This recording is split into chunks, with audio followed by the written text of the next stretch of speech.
റാഗിങ്ങിന്റെ ക്രൂരതകളിലേക്ക് വീണ്ടും നമ്മുടെ ശ്രദ്ധ ക്ഷണിക്കുന്നതാണ് കോട്ടയത്തു നിന്നുള്ള വിവരങ്ങൾ. കോട്ടയത്ത് മെഡിക്കൽ കോളേജിനോടനുബന്ധിച്ചുള്ള നഴ്സിംഗ് കോളേജിൽ, അവിടുത്തെ ഹോസ്റ്റലിൽ മൂന്നാം വർഷ വിദ്യാർത്ഥികൾ ഒന്നാം വർഷ വിദ്യാർത്ഥികളോട് കാണിച്ച ക്രൂരതകളാണ് ഇപ്പോൾ മറനീക്കി പുറത്തു വന്നിരിക്കുന്നത്. ആദ്യമൊക്കെ അവർ ഭയന്നു, പറയാനൊക്കെ വെളിയിലൊന്നും പറഞ്ഞില്ല. റാഗിങ് എന്ന് പറയുന്ന രീതിയിലുള്ള പീഡനങ്ങൾ എന്ന് പറയുന്ന യഥാർത്ഥത്തിൽ ഇവന്മാർ കാട്ടാളന്മാരാണ്. ഈ ചെയ്യുന്നവന്മാർ കാട്ടാളന്മാർക്ക് പോലും ഇതിലും ദൈന്യത ഉണ്ടാവും, നരഭോജികൾക്ക് പോലും ഇതിലും ദൈന്യത ഉണ്ടാവും. ആ രീതിയിലാണ് ഈ വൃത്തികെട്ടവന്മാർ ഈ ഓരോ കാര്യങ്ങൾ അരങ്ങേറിക്കൊണ്ടിരിക്കുന്ന അവരുടെ പേര് റാഗിങ് എന്നുള്ള പേരിൽ. ഇത് കാടത്തമാണ്. ഇത് അറിയാൻ വയ്യാതൊന്നുമല്ല ഇവനൊക്കെ ഇങ്ങനെ ചെയ്യുന്നത്. അവൻ്റെയൊക്കെ വീട്ടിൽ നിന്ന് കൊടുക്കുന്ന വിദ്യാഭ്യാസത്തിന്റെ കുറവാണ്. എന്താണ് ഒരു നല്ല വിദ്യാഭ്യാസം കിട്ടേണ്ടവനെന്ന് അവന്റെ വീട്ടിൽ നിന്ന് തന്നെ തുടങ്ങണം. ആ മാതാപിതാക്കളെ പറഞ്ഞു കൊടുക്കുന്നതായിരിക്കണം യഥാർത്ഥ വിദ്യാഭ്യാസം. അങ്ങനെയുള്ളവന്മാരെ പറഞ്ഞിങ്ങോട്ട് അയക്കുമ്പോൾ യവന്മാരാരും അച്ഛനും അമ്മയും ഇല്ലാത്തവന്മാരൊന്നും അല്ലല്ലോ. പറഞ്ഞു വയ്ക്കുമ്പോൾ ഇതുപോലെ സഹജീവികളോട് ക്രൂരത കാണിക്കരുത്. അവരോട് കാരുണ്യം വേണം, ആർദ്രത വേണം, അനുകമ്പ വേണം എന്നുള്ള ഒരു കാഴ്ചപ്പാട് യവനെ അല്ലെങ്കിൽ അവളെ ഓരോ വീട്ടുകളിൽ നിന്നും മാതാപിതാക്കൾ പഠിപ്പിക്കണം. പലപ്പോഴും അത് നമ്മളെ പഠിപ്പിച്ചു കൊടുക്കുന്നില്ല. അതാണ് കാര്യം. അപ്പൊ നമ്മൾ ചിലപ്പോൾ കാണുന്നുണ്ട്, താണ്ട ഒരു കൊച്ചുകുട്ടിയെ അവൻ ബോർഡ്, അതായത് അവൻ ക്ലാസ്സിൽ ഒരുത്തിനിരുന്ന് ബഹളം ഉണ്ടാക്കിയപ്പോൾ ഒരു കൊച്ചുകുട്ടിയെയാണ് മോണിറ്ററായിട്ട് ടീച്ചർ വെച്ചത്. അവന് ബോർഡിൽ പേരെഴുതി വെക്കും. അങ്ങനെ ഇവൻ ബഹളം കാണിച്ചുകൊണ്ട് ഇവന്റെ ബോർഡിൽ പേരെഴുതി വെച്ചു. ഇത് അറിഞ്ഞുകൊണ്ട് അവന്റെ അച്ഛൻ, കേട്ടോ, ഈ ബഹളം ഉണ്ടാക്കിയവന്റെ അച്ഛൻ ഈ കാത്ത് നിന്ന് ഈ കുഞ്ഞിനെ പിടിച്ച് ഒരുപാട് ഉപദ്രവിച്ചെന്നുള്ളതാണ്. ഒരുപാട് അടിച്ചു. അവൻ ആശുപത്രിയിലായി. ഇങ്ങനെ ഇവൻ മനുഷ്യനാണോ ഈ ചെയ്തവൻ? അല്പമെങ്കിലും മനുഷ്യനാണോ അവൻ? മനുഷ്യത്വം അവനിലുണ്ടോ? നമ്മൾ ഇത് അങ്ങനെയുള്ളവനാണ് ഈ മക്കളെ പഠിപ്പിക്കണമെന്ന് നമ്മളിപ്പോ പറയുന്നത്. എങ്ങനെ പറഞ്ഞുകൊണ്ട് എന്താ പ്രയോജനം? ഇങ്ങനെ പെരുമാറുന്ന തന്ത എന്ന് പറയുന്ന ഒരുത്തൻ യഥാർത്ഥത്തിൽ ഒരു തന്തയാണ്. കാരണം അവന്റെ മോൻ ഇത് കണ്ടല്ലേ വളരുന്നത്. അവൻ എന്ത് തോന്നിവാസം കാണിച്ചാലും അവന്റെ അച്ഛൻ ബാക്കി നോക്കിക്കോളും.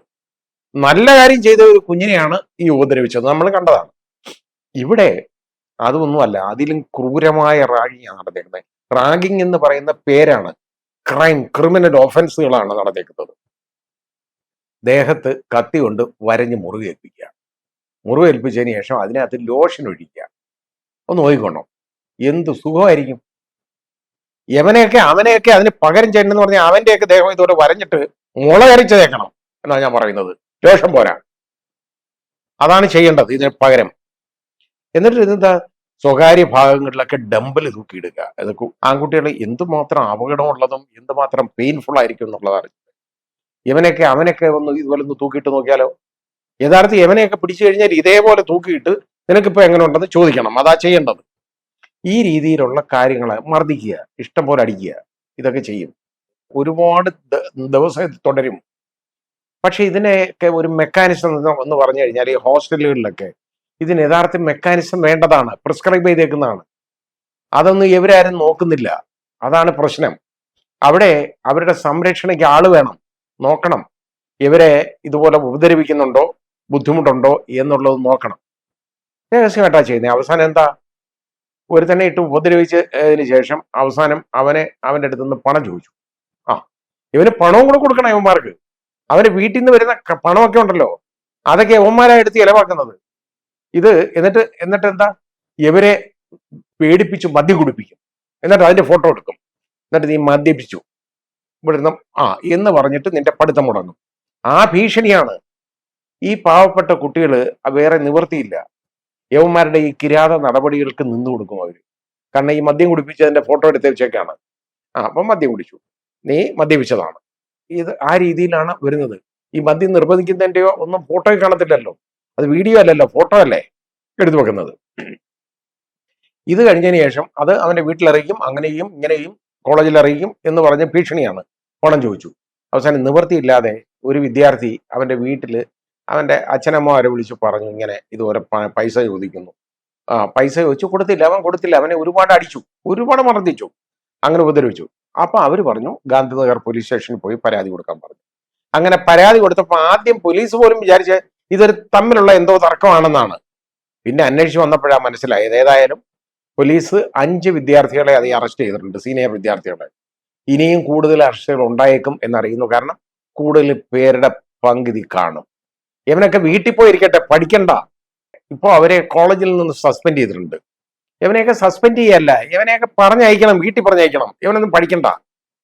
കാരണം ഇവനെ ബോധമില്ലാത്ത പ്രായമൊന്നുമല്ല, പ്രായപൂർത്തിയായേക്കുന്ന ആളുകളാണ്, വോട്ടവകാശം ഉള്ളവന്മാരാണ് ഈ ചെയ്തേക്കുന്നത് കേട്ടോ. ഇവനൊന്നും ഒരു പൗരനായിട്ട് ഇരിക്കാൻ യോഗ്യതയുള്ളവനല്ല. അതുകൊണ്ട് അവനെയൊക്കെ പഠിക്കണ്ട എന്ന് വിചാരിക്കണം. അവനൊക്കെ പോയി ചുമടെടുക്കുകയോ എന്തെങ്കിലും ചെയ്യട്ടെ, വേറെ ജോലി ചെയ്യട്ടെ. അതായിരിക്കും നല്ലത്. ഇനി ഇത് മാത്രമല്ല, കോളേജിൽ നിന്ന് സസ്പെൻഡ് ചെയ്തു. ഇനി ഇത് കൂടാതെ ഉള്ളത് ക്രിമിനൽ കേസ് വരും. കാരണം കോടതി കയറി ഇറങ്ങണം. മജിസ്ട്രേറ്റ് കോടതിയിലെ പോയി അനങ്ങാതെ തൊഴുതുകൊണ്ട് നിൽക്കേണ്ട ഗതികേട് വരും, ശിക്ഷിക്കുകയും ചെയ്യും. അങ്ങനെയൊക്കെയുള്ള കാര്യങ്ങളുണ്ട്. ജയിലിൽ കിടക്കട്ടെ. ഇവനൊക്കെ അതാ നല്ലത്. ഇവനൊന്നും വെളിയിറങ്ങി നടക്കരുത്. കാരണം ഇത് ഒരു ഐ ഓപ്പണർ ആയിരിക്കണം, ബാക്കിയുള്ള ആളുകളെ കണ്ണ് തുറപ്പിക്കണം.